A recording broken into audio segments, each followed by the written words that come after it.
آدمی کے قلب میں اللہ تعالیٰ نے ایک بڑی طاقت رکھی ہے، اگر چند قلوب کسی بات پر مجتمع ہو جائیں اپنے مقصد میں کامیاب ہو جاتے ہیں۔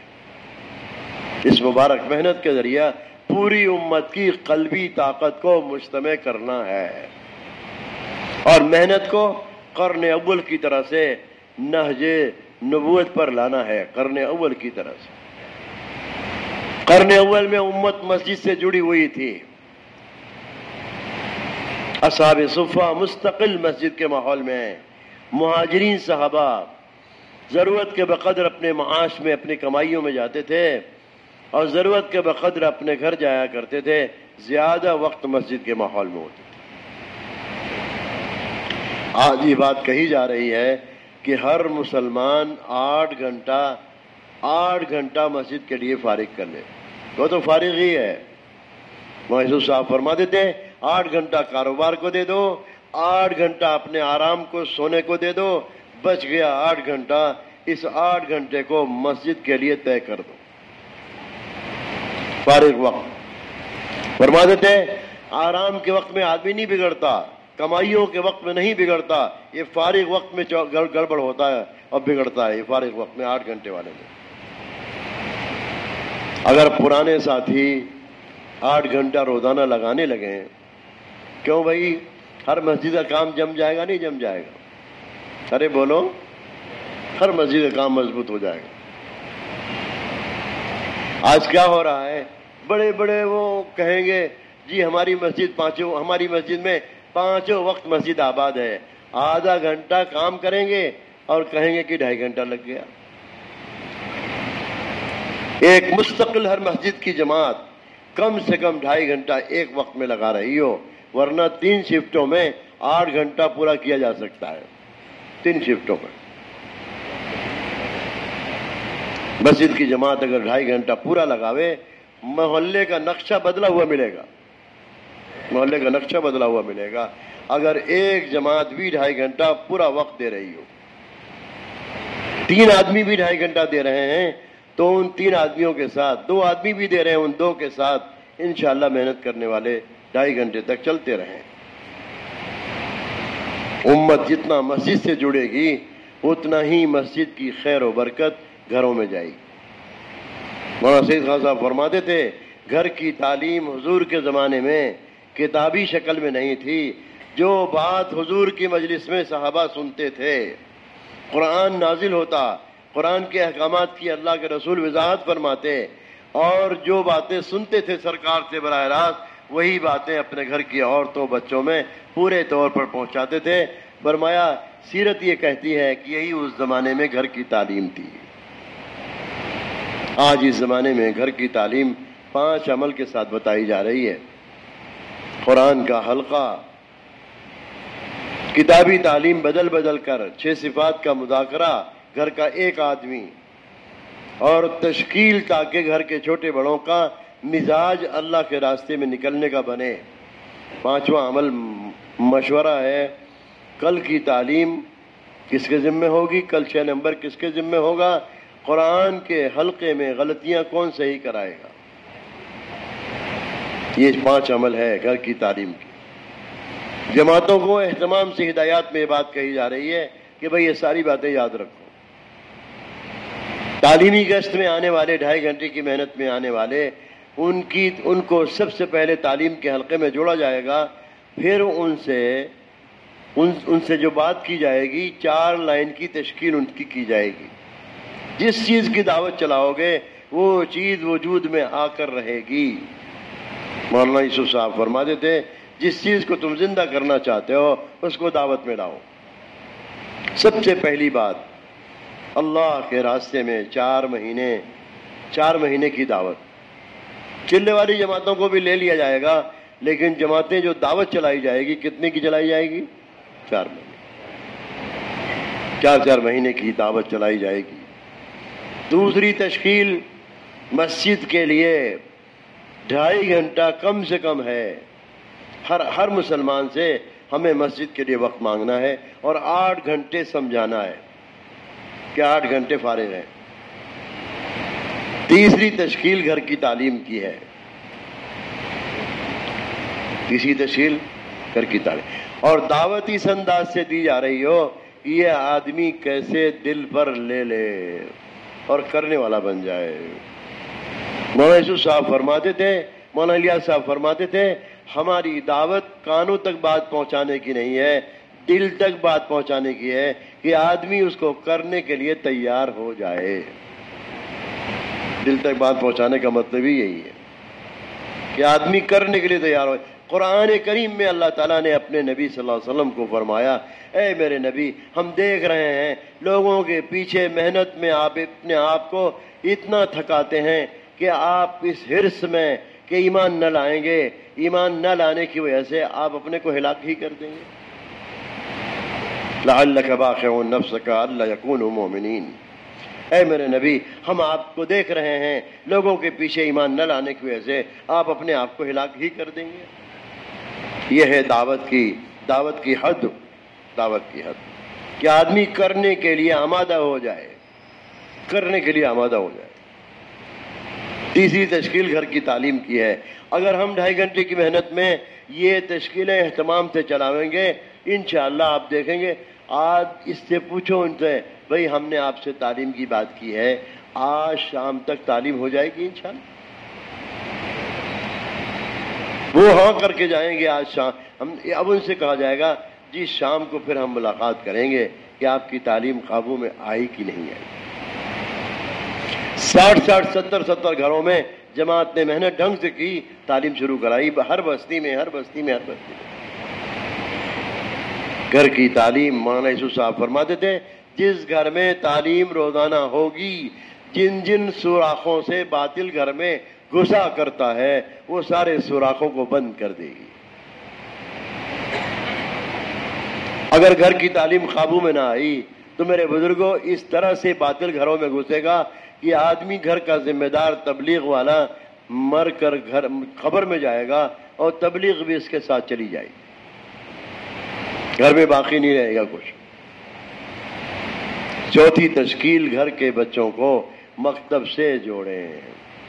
مسجد کا جو مکتب ہے ہر گھر کے بچے مکتب سے جڑیں، اس سے بچوں کی حفاظت ہو جائے گی۔ قرآن کے پڑھنے کی جو ہے کی ترغیب دی جائے گی کہ ہر گھر کے بچے مسجد کے مکتب سے جڑیں۔ عام طریقے سے 2 گھنٹے مسجدوں میں مکتب چلتا ہے۔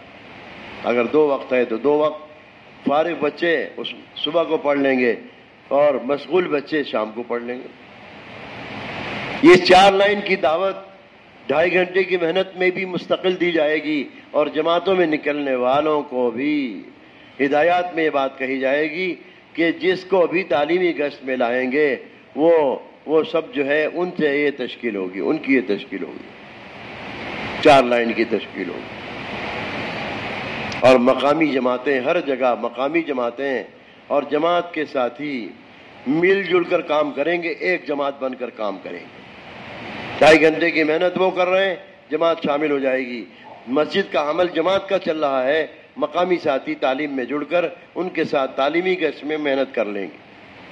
ظہر کے بعد کی تعلیم میں پورے طور پر شامل ہو کر 2.5 گھنٹے کی محنت جو جماعت آئی ہے اس کے ساتھ جڑ کر تعلیمی گشت جب شروع ہوگا دونوں مل جل کے کام کریں۔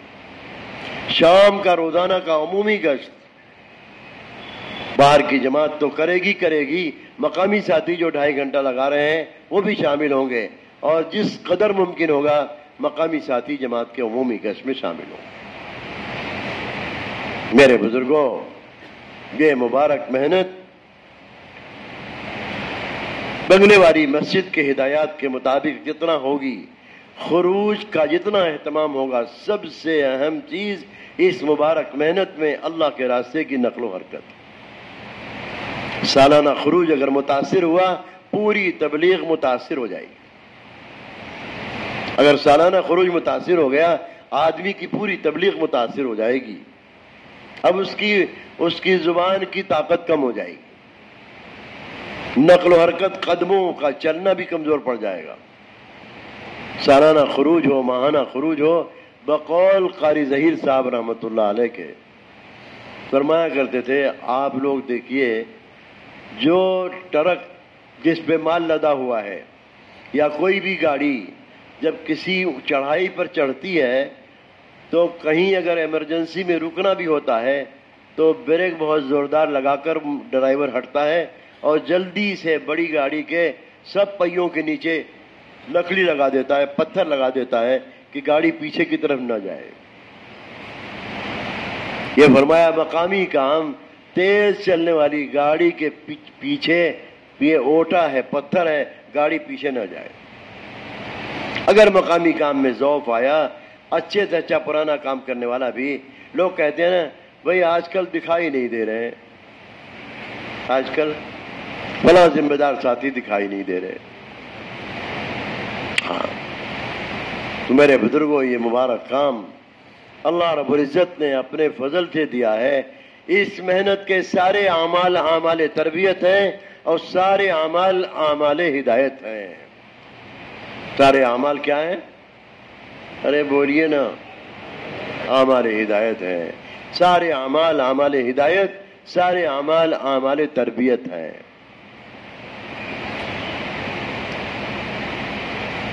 محنت میں چلیں گے جڑ کر کے تو میرے بزرگوں تربیت ہوگی۔ جن گھروں میں پابندی سے تعلیم ہوتی ہے ان گھروں کے بچوں میں بھی ایمانی جذبات پیدا ہوتے ہیں۔ مسجد میں جب گشت ہوتا ہے نا، کوئی جماعت آ جاتی ہے تو اس گھر کے بچے بھی کھڑے ہو کر 4 مہینہ لکھاتے ہیں تو لوگ ہنستے ہیں، مسکراتے ہیں، ارے یہ بچہ ابھی کہاں 4 مہینے میں کہاں جائے گا؟ نہیں، اس کے گھر کی تعلیم نے اس کو اس بات پر آمادہ کیا ہے کہ اسی عمر سے وہ 4 مہینہ لکھا رہا۔ اور یہ لکھانا ایسی زبردست چیز ہے۔ ہمارے ایک کام کرنے والے ذمہ دار تھے، اللہ ان کی قبر کو نور سے بھرے۔ ارے آمین تو کہہ دو نا۔ صحابہ سے دین کی مجلس میں زور سے آمین کہنا ثابت ہے۔ نماز کی آمین تو آہستہ اور مجمع کی آمین۔ وہ ذمہ دار کہنے لگے، ہم مدرسے میں پڑھ رہے تھے، کہنے لگے مولوی صاحب بیانوں میں کھڑے ہو کر سال لکھایا کرو، انشاءاللہ فراغت کے بعد سال۔ اس لکھانے سے آپ کے لیے سال لگانا آسان ہو جائے گا۔ یہ معمولی بات نہیں ہے۔ کھڑے ہو کر 5 مہینے میں نام لکھایا، علماء نے کھڑے ہو کر سال لکھایا، دوسرا سال لکھایا۔ آج ہم دیکھ رہے ہیں دوسرا سال ابھی 3 سال پہلے لگا کر آنے والے تیسرے سال کے لیے مرکز میں موجود ہیں، وہ آج کل میں روانہ ہونے والے ہیں۔ کہا جا رہا ہے کہ تیسرا سال بھی لکھاؤ۔ پہلا سال لگانے والے ابھی سے ان کی روزانہ کی عصر بعد کی مجلس میں 3 سال پر کھڑا کیا جا رہا۔ ایک تو سال انشاءاللہ پورا ہو ہی جائے گا، دوسرے سال کی بھی نیت کریں، تیسرے سال کی بھی نیت کریں۔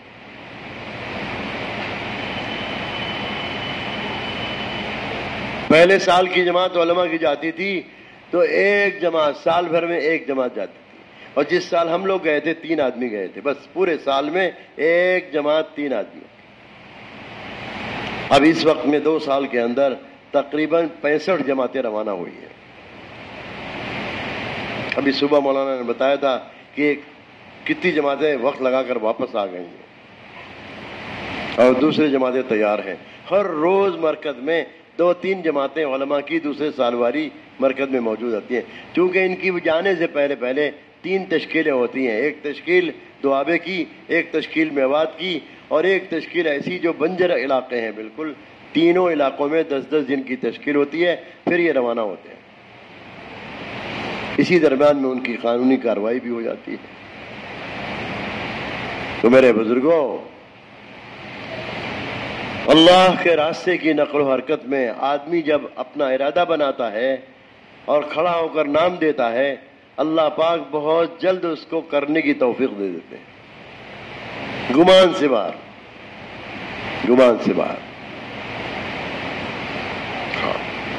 اکیلے علماء تیار ہو کر 1 سال کے لیے آ رہے ہیں، 1 سال کے لیے۔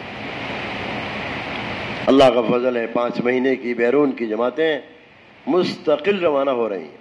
5 مہینے کی جماعتیں، 2 مہینے کی مستورات کی بیرون جانے والی جماعتیں مستقل نظام الدین میں آ رہی ہیں اور روانہ ہو رہی ہیں، مستقل ان کی مجلسیں کارگزاری کی، واپس آئی ہوئی جماعتیں کارگزاری اور روانہ ہونے والی جماعتوں سے روانگی کی بات، روزانہ 60 جماعت 70 جماعت 65 جماعت، ہر وقت مستورات کی آنے جانے والی جماعتیں ہر وقت مرکز میں موجود رہتی ہیں، روزانہ جماعتیں روانہ ہو رہی ہیں۔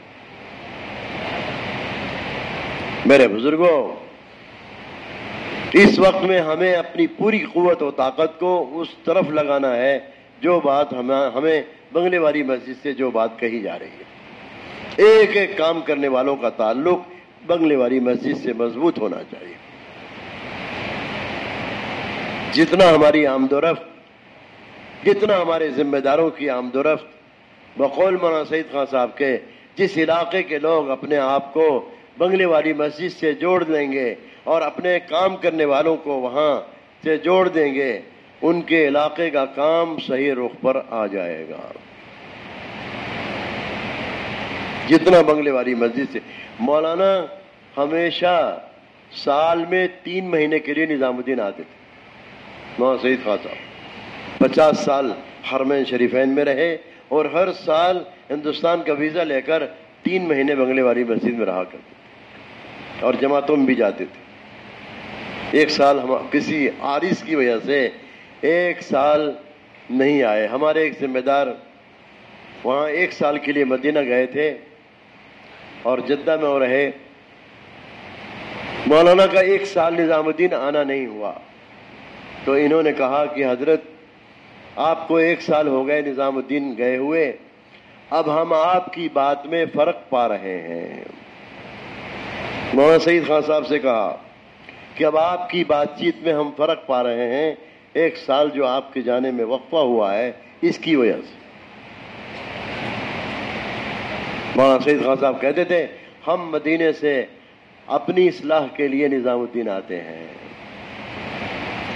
اپنی اصلاح کے لیے نظام الدین آتے ہیں۔ سارے کام کرنے والوں کو بنگلے والی مسجد سے جڑ کر چلنا چاہیے اور کم سے کم سال بھر میں 2 مہینے بنگلے والی مسجد کے ہونے چاہیے۔ ہمارے یو پی کے جتنے اضلاع ہیں ہر ضلع میں یہ ترتیب ہونی چاہیے، کم سے کم اوپر کے 12 آدمی 2 مہینے کی ترتیب قائم کر لیں تو انشاءاللہ سال بھر ہر ضلع کے 2 آدمی موجود رہیں گے۔ کتنے آدمی؟ ہر ضلع سے 12 آدمی، ہر ضلع سے 12 آدمی اوپر کے ساتھی جو مشورہ دیکھتے ہیں اور جو ہے مستورات کا کام دیکھتے ہیں، اپنے علاقوں کے کام کی ذمہ داریاں اٹھاتے ہیں، ان میں سے 12 آدمی بنگلے والی مسجد کی ترتیب بنا لیں 2 مہینے۔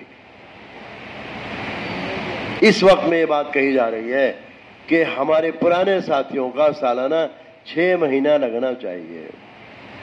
کتنا لگنا چاہیے؟ بات تو منہ سے 6 مہینہ بھی نہیں کہہ رہے ہیں کہ کہیں قبول نہ ہو جائے۔ ارے کتنا؟ یہ تو سمجھ رہے ہیں کہ ہم تو 6 مہینہ لگا ہی رہے ہیں۔ سب نیت کریں کہ انشاءاللہ ہم سالانہ 6 مہینے اللہ کے راستے میں نکلیں گے۔ اللہ کے نبی صلی اللہ علیہ وسلم نے ایک موقع پر فرمایا کہ میرا دل چاہتا ہے مدینے سے جتنی جماعت روانہ ہو ہر جماعت میں میں خود جاؤں، ہر جماعت میں۔ ایک موقع پر فرمایا 7 مرتبہ میں اللہ کے راستے میں نکلوں، شہید کر دے جاؤں پھر زندہ کیا جاؤں، میں پھر اللہ کے راستے میں نکلوں، شہید کر دے جاؤں پھر زندہ کیا جاؤں۔ آپ نے 7 مرتبہ اللہ کے راستے میں شہادت کی تمنا کی۔ جس امت کے نبی 7 مرتبہ شہادت کی تمنا کر کے گئے، انصاف سے بتلاؤ اس نبی کے امتیوں کو کہاں مرنا چاہیے؟ گھر میں مرنا چاہیے کہ اللہ کے راستے مرنا چاہیے؟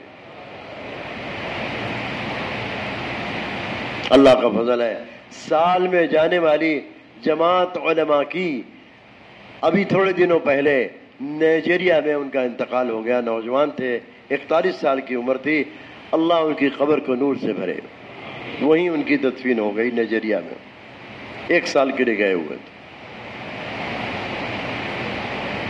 مولانا یوسف صاحب فرماتے تھے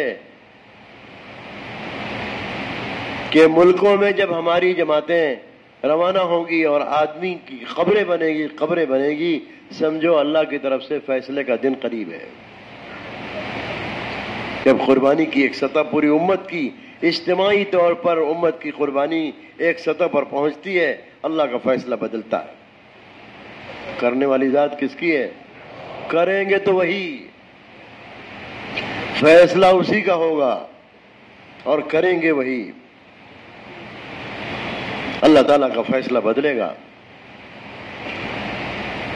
سالانہ 6 مہینے میں مولانا یوسف صاحب فرماتے تھے اس کام کو مقصد بنا کر چلو گے، اس کام کو مقصد بناؤ گے، ذمہ داری سے کرو گے، اللہ رب العزت 2 نعمتیں دیں گے.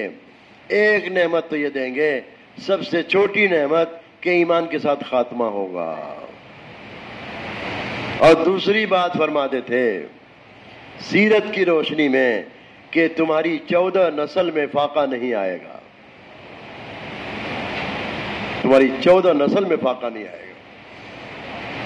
آج کل نماز روزہ کرتے ہوئے بھی لوگ پریشانیوں میں اور دقتوں میں اور ٹینشنوں میں چل رہے ہیں، ٹینشنوں میں. الیاس صاحب فرماتے تھے سنو، اللہ کے راستے میں نہ نکلنا اللہ کے غصے کا غضب کا باعث ہے. اللہ کے راستے میں نہ نکلنا اللہ کے غضب کا باعث ہے. ہمیشہ نکلنے والے کعب بن مالک ہمیشہ نکلنے والے ایک موقع پر نہیں نکلے، اللہ کی طرف سے ناراضگی آئی، اللہ کے نبی نے سلام کلام بات چیت چھوڑ دی، سارے ایمان والوں نے چھوڑ دی. 50 دن تک ان کا بائیکاٹ ہوا ہے. ارے ہوا کہ نہیں ہوا؟ مولانا یوسف صاحب فرماتے تھے اللہ نے صحابہ سے ایسے واقعات کرا کر آنے والے لوگوں کے لیے عبرت قائم کی ہے اور سبق دیا ہے. سبق فرماتے تھے موجب غضب ہے، محنت میں کمی آئے گی. یاد رکھنا ایک مرتبہ بھی اگر خروج میں کمی آئی باطل کو جرأت ہو جائے گی. کیوں بھائی دعوت نامہ آ گیا کہ نہیں آ گیا؟ آ جاؤ ہمارے دین میں آ جاؤ، تمہارے اوپر زیادتی کی جا رہی ہے، آؤ اپنا دین چھوڑ کر ہمارے دین میں آ جاؤ. کہنے لگے بڑی مصیبت آ گئی، تندور میں لے جا کر وہ خط ڈال دیا، تندور میں لے جا کر خط ڈال دیا. اور حضرت کعب بن مالک کہتے تھے میں تو سمجھ گیا تھا اگر ان دنوں میں میری موت ہو جائے گی حضور میرا جنازہ بھی نہیں پڑھیں گے. میں سمجھ گیا تھا کہ حضور میرا جنازہ بھی نہیں پڑھیں گے. آپ اندازہ لگائیے کہ کتنا بڑا جرم ہے اللہ کے راستے میں نہ نکلنا. آج امت میں سارا زوال جو آیا ہے، جہالت آئی ہے، سارا دین کے اعتبار سے جو زوال آیا ہے وہ اللہ کے راستے کی محنت اور دعوت اللہ کو چھوڑ دینے کی وجہ سے آیا اور پریشانیوں میں مبتلا ہیں. نبی والے مزاج اور نبی والی تعلیمات سے دور جاؤ گے ساری نعمتیں گھر میں پڑی رہیں گی، تمہارے آپس کا سکون چھن جائے گا. کارگزاری ایک صاحب نے سنائی 6 بھائی اور ساری دنیا کی نعمتیں گھر میں بھری پڑی ہیں لیکن آپس میں بول چال نہیں ہے، آپس میں بول چال نہیں.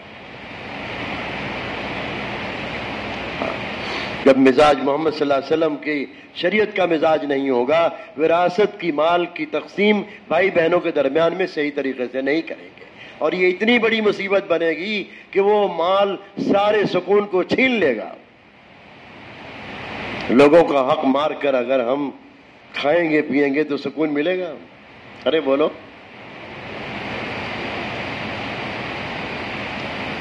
باپ کی وراثت میں سارے بھائی بہنوں کا حصہ ہے، بات بات دور کے رشتہ داروں کا حصہ بنتا ہے. سب کو پہنچا کر دیکھو کیسی گھر میں خیر و برکت آتی ہے. سب سے زیادہ مال اللہ کے راستے میں اعلاء کلمت اللہ پر خرچ کرنا چاہیے. خرچ کر کے دیکھو کتنی خیر و برکت گھروں میں آتی ہے. آج ہم اپنا راستہ سمجھ ہی نہیں رہے. میں نے عرض کیا تھا نسلوں کا فاقہ اللہ دور کرے گا. یہ وہ خیر ہے، خیر کا کام ہے کہ خیر کی طرف لائے گا. معاملات کے اندر حلال کمائی، معاملات کے دین میں حلال کمائی ہے، معاملات کے دین میں حلال کمائی ہے۔ مولانا یوسف صاحب فرما دیتے ہیں کمائیاں صاف ستھری کھاؤ گے اور کھلاؤ گے تو اس کے اثرات بچوں پر، گھر والوں پر ایسے پڑیں گے کہ سب کرنے کی دل چاہے گا۔ اور اگر کمائیاں صاف ستھری نہیں کھلایا تو تم چاہے کتنا بھی کوشش کرتے رہو، اس کمائی کا اثر اتنا پڑے گا کہ دل شہوتوں کی طرف، گناہوں کی طرف زیادہ جائے گا۔ معاشرت کے دین میں روایت میں آتا ہے کہ اگر کسی کے انتقال پر اس کے دو پڑوسی اس کے بارے میں یہ کہہ دیں یہ ہمارا پڑوسی بڑا اچھا آدمی تھا، اللہ تعالیٰ ان دو کی گواہی پر اس کی مغفرت کر دیں گے۔ اس دو کی گواہی پر اللہ تعالیٰ اس مرنے والے کی مغفرت کر دیں گے۔ پڑوسیوں کے ساتھ لمبا وقت رہنا پڑتا ہے، اور مرنے کے بعد پڑوسی اچھا کہہ دیں یہ کوئی معمولی بات نہیں۔ میرے بزرگوں اور بھائیوں، اللہ جل جلالہ امن والہ نے 100% قرن اول کے لوگوں میں علم زندہ کر دیا، نبی کی تعلیمات عام ہو گئی مسجد کے تعلق کی وجہ سے۔ علماء اور عوام جب سب ساتھ ہوتے ہیں تو علماء کا علم عوام میں جاتا ہے، علماء کا علم عوام میں جاتا ہے۔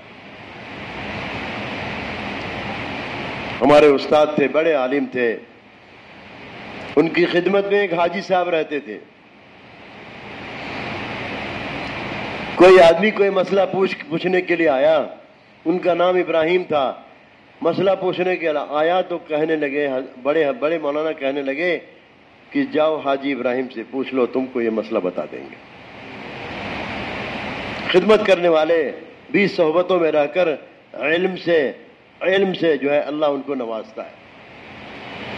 آج علماء اور عوام کا اختلاط نہ رہا، علماء اور عوام کا اختلاط نہ رہا، جس کی وجہ سے امت جہالت کی طرف چلی گئی۔ قرن اول میں عامی سے عامی آدمی 5 لائن کے علم سے واقف تھا، ایمان اور عقیدے کی تعلیم سے واقف تھا، عبادات کے علم سے واقف تھا، اخلاق کے دین سے واقف تھا، معاملات کے دین سے واقف تھا، معاشرت کے دین سے واقف تھا۔ عامی سے عامی مسلمان مسجد سے تعلق کی وجہ سے، مسجد نبوی کے تعلق کی وجہ سے، اور مسجد کی سنی ہوئی باتیں گھر والوں کو پہنچا دیتے تھے، مرد بھی اسی ذہن پر، عورتیں بھی اسی ذہن پر، بچے بھی اسی ذہن پر، سادے انداز سے، سادی ترتیب پر۔ میرے بزرگوں، قرن اول کے لوگوں میں دین میں استحکام تھا اور دین میں مضبوطی تھی، اور سرکار کی مجلس میں روزانہ رہنے کی وجہ سے سفر میں بھی اور حضر میں بھی، علماء نے لکھا ہے صحابہ میں 130 صحابی کے نام گنوائے ہیں کہ آپ کی وفات سے پہلے اللہ نے ان کو علم میں فتویٰ دینے کی استعداد کا علم عطا فرما دیا تھا۔ 130 صحابی علم میں فتویٰ دینے کی استعداد پر آ گئے تھے۔